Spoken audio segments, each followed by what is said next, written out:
story begins in a future world that had completely changed. Over the past 50 years, the world's population had doubled, and food, water, and other essentials were almost running out. Science had advanced, and some things did change. New types of crops arrived that grew very quickly. But tampering with nature in this way had serious consequences. Slowly, changes began appearing in people's genes, and having more than one child at a time became very common. Because of this, a one-child policy was introduced, where no one was allowed to have more than one child. The person who brought this law into existence was Dr. Nicolette Kamen. She believed that there was only one way to deal with the growing population. If every family had just one child, they could take proper care of that child. The remaining illegal children would be captured by the government and put into cryosleep, where they would remain asleep until the world recovered. Every person was required to wear a bracelet that carried their identity, containing their name, status, and DNA record. Police were stationed everywhere, and people were only allowed to pass after verifying their identity. Strict action was taken against children who were born illegally. In this new world, there was a man named Terrence Setman. His daughter, due to a genetic mutation, had given birth to 7 children at once. She died while giving birth, but the girls survived. All 7 of them had identical faces. There was no information about their father, so Terrence decided that he would raise them himself. He named each girl after a day of the week, from Monday all the way through to Sunday. Terrence raised them secretly in a special apartment where no one would suspect that more than one person lived there. Each day, only one girl was allowed to go outside. Together, they created a single shared identity. Outside, they all went by one name, Karen Setman. Outside, she was Karen, but inside the home, each one lived in her own natural way. 30 years passed like this. They had all grown up now. The government's monitoring system was very sharp, and the danger of their identity being exposed was always present. Every night at the dinner table, whichever sister had spent the day outside would share everything that had happened, what she did, what was going on in the world, so that the one going out the next day would be fully informed and no mistakes would be made. Today was Sunday, so Sunday was the one who went out. She completed her routine. She went to the market, bought a large Norwegian rat because real food was now hard to come by. After safely passing through the checkpoint, when she reached their apartment, the security guard was a little confused. He said that yesterday you had quite a lot to drink, but today you look completely fine. Sunday did not respond. She simply smiled and walked past. At home, everyone had dinner. Sunday removed her makeup and told everyone everything that had happened during her day. But Monday's mind seemed to be somewhere else entirely. She looked more serious than usual. Sunday mentioned that there might be a promotion coming at work, and this was largely because of Friday, who was the most intelligent among all of them. She had a great passion for machines. In a flashback, it was shown how Terrence had trained them from childhood. They were given physical training, mental discipline, and were taught how to stay hidden. If anyone other than themselves entered the home, all of them had to hide within 1 minute. Only one girl was allowed to be outside at a time. When they began going to school, the Karen identity was put into practice. From that point on, the rule was established that only one girl would leave the house each day. The next day arrived, and it was Thursday's turn to go to school. Seeing so many people for the first time, she felt a little frightened. Their grandfather Terrence had already modified her bracelet so that her identity could be verified easily without any trouble. Before she left for school, he told Thursday that no matter what happens, do not talk about your sisters. That same routine continued for 30 years. But now each sister was longing for her own individual identity.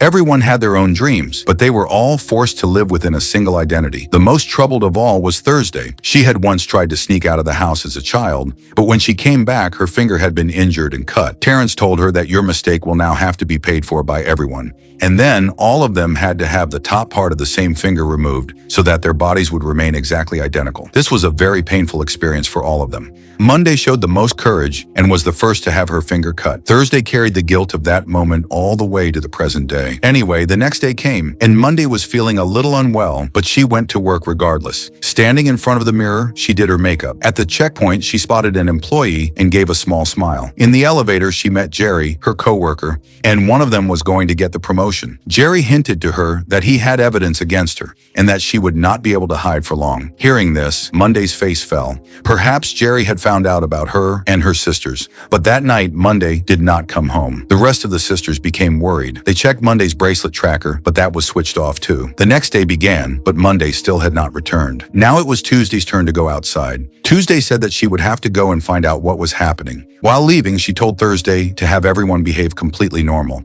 I will try to find out what is going on. As soon as she stepped outside, the security guard said that he had not seen her return yesterday and asked when she came back. Tuesday gave a light laugh and said that he should pay more attention to his surroundings, or one day there would be a robbery and he would lose his job. After that, she switched on her tracker so that her sisters at home could hear everything going on around her. At the office, she found out that Karen, meaning all of them together, had received the promotion. That is why, to celebrate the previous night, she had gone to her favorite bar. Tuesday noticed that Jerry was watching her constantly. During the break, she went to the same bar where Monday had been. She asked the waitress if there was anyone else with her yesterday. The waitress laughed and said that she did not remember. She had only had one drink, and then her colleague Jerry had met her there. In reality, Karen had a lengthy discussion with Jerry before leaving with him. There was a serious argument between them, which made the sisters suspect that Jerry already knew their secret. Now they had no other option. They would have to go directly and confront Jerry. Just then, Tuesday suddenly spotted a black van. Two men blocked her path and told her to quietly get into the van.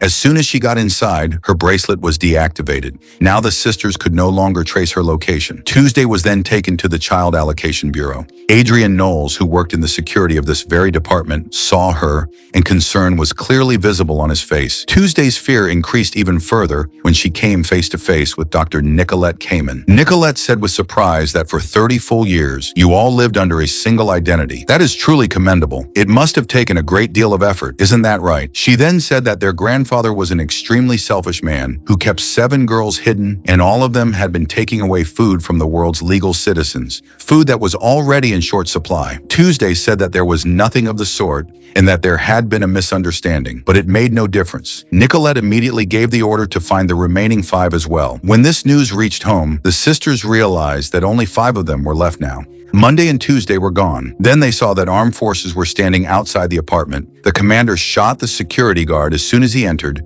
and used Tuesday's eye to easily gain access to the apartment. The sisters immediately hid in the secret room, but the commander managed to guess where the secret room might be. He gave the order for everyone to come out, but one sister, Thursday, was nowhere to be found. Thursday suddenly attacked a guard and a massive fight broke out. They had trained since childhood, so the sisters fought together and overpowered the soldiers, but the soldiers were armed. During this fight, Sunday was very badly injured, and she took her last breath right in front of her sisters. Now only 4 sisters remained. On the other side, Kamen was watching the screens at the distribution center. She believed that all of this was being done for the good of humanity. When she found out that the team sent to capture the sisters had not sent any update, a flicker of doubt crossed her face for just a moment. Perhaps for the first time, she was questioning whether she was doing the right thing. But her assistant Joe said that it was not her fault. It was the fault of the parents who had children illegally. After all, every person is allowed 1 child. Nicolette gave the order to find everyone and to finish Jerry off as well. The sisters calculated that the eye used by the army to enter the apartment was Tuesday's. Now they had no option. The moment they stepped outside the apartment, their death was certain, because security and detectors were installed everywhere. Wednesday, who was the most physically powerful among all of them, prepared herself to meet Jerry. They formed a plan to make some modifications inside Wednesday's bracelet so that they could see a live feed. Friday was very skilled with gadgets, so she completed this task easily. When Wednesday made her entry into Jerry's office, Jerry was a little startled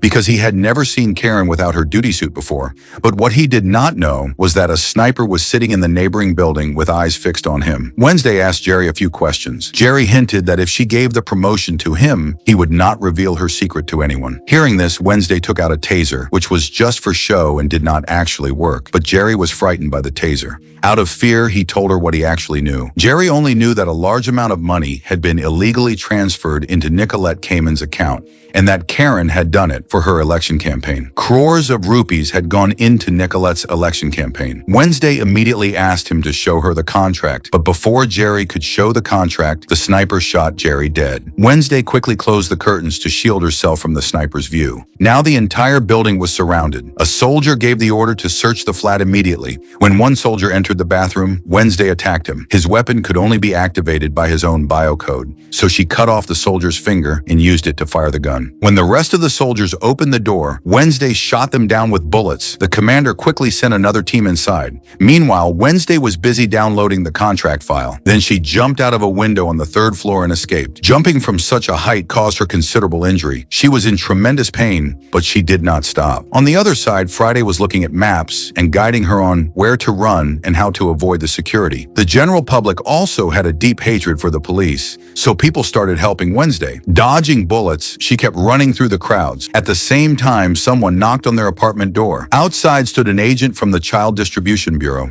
Saturday immediately recognized Adrian. She had had some interaction with him through their shared Karen personality. Adrian asked for permission to come inside. Saturday said she had just arrived and went into the secret room with that excuse. The rest of the sisters were completely confused about why Adrian was speaking in such an affectionate manner. When Saturday invited him inside, he began acting very strangely, as if he were her lover. He told her to wait just a minute, and she went straight into the secret room. She asked her sisters which one of them had a relationship with him. The other two started pointing fingers at each other, but Saturday said clearly that she had done nothing with him.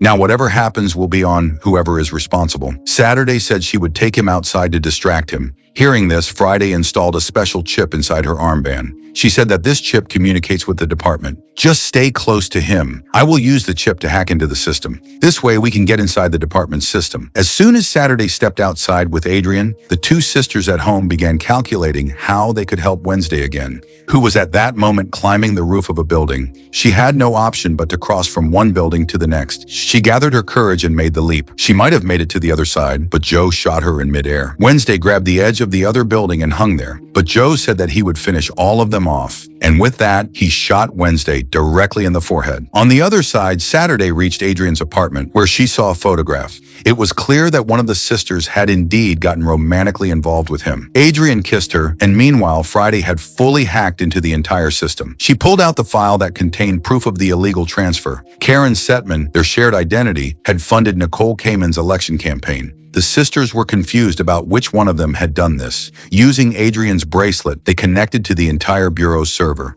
Then Friday used her remarkable technical skills to easily hack into the cryobank's cameras. The information she needed to find was exactly where all these people were being put into cryosleep. After searching through several rooms, they spotted one of their sisters in one room. Monday was still alive. Adrian had to go to work. This was a very significant day for Adrian and for the entire bureau, because Nicole Kamen was about to launch her election campaign today. A conversation took place between Adrian and Monday, in which it became clear that Adrian genuinely believed the bureau was doing good work. The only thing he resented in his own life was that he only got to see his girlfriend one day a week. Hearing this, the sisters immediately understood that the person Adrian was in love with was Monday. Now everyone began to feel that Dr. Nicolette Kamen was actually blackmailing Monday, but there must have been some compulsion behind her actions. They decided that they would go right now and rescue Monday and bring Kamen's true face in front of the world. Just then, some soldiers entered Adrian's flat and killed him in an instant, without any exchange of words. Their own apartment was also attacked, so the surviving sisters tried to escape,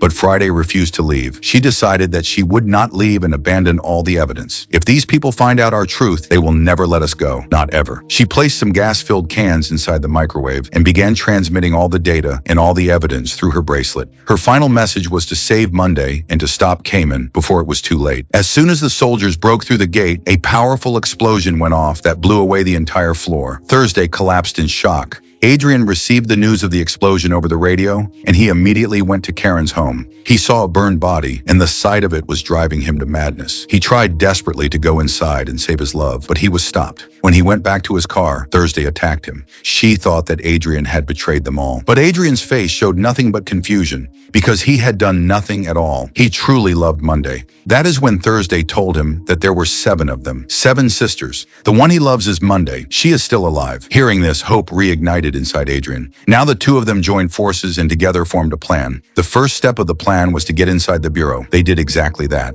Adrian played the role of a fake agent transporting Thursday's dead body upstairs. Once inside, Thursday witnessed the true reality, which she secretly recorded in her bracelet. The cryo capsules that were being presented as putting children to sleep were actually furnaces. They were burning children alive after making them unconscious. Adrian was also left in complete shock after seeing this. When a female staff member opened his bag, Thursday suddenly sprang up and pushed that woman straight into the furnace. Thursday immediately activated the system and turned the tables on her completely. The remaining staff also came to attack them, but Thursday overpowered them too. She was the strongest among all her sisters. They found another sister there, who they thought was Monday, but she was actually Tuesday. Now there was no trace of Monday anywhere. Meanwhile, on the other side, Monday was completely safe with Cayman, and now the true reality finally came to light. Monday had been working with Cayman all along, from the very beginning, and this had all been her master plan. She had deliberately sacrificed her own sisters so that she could live as the sole Karen Setman. She did not want just one day, she wanted the entire week for herself. Thursday, now fully dressed in the Karen disguise, walked into Cayman's campaign event. Meanwhile, Adrian and Tuesday had come up with a new plan together. Tuesday made Adrian act as a fake hostage to confuse the guards. Backstage, Thursday spotted Monday, and everything became clear. The shock hit her hard because the sisters had risked their own lives to save Monday, and here she was, betraying them.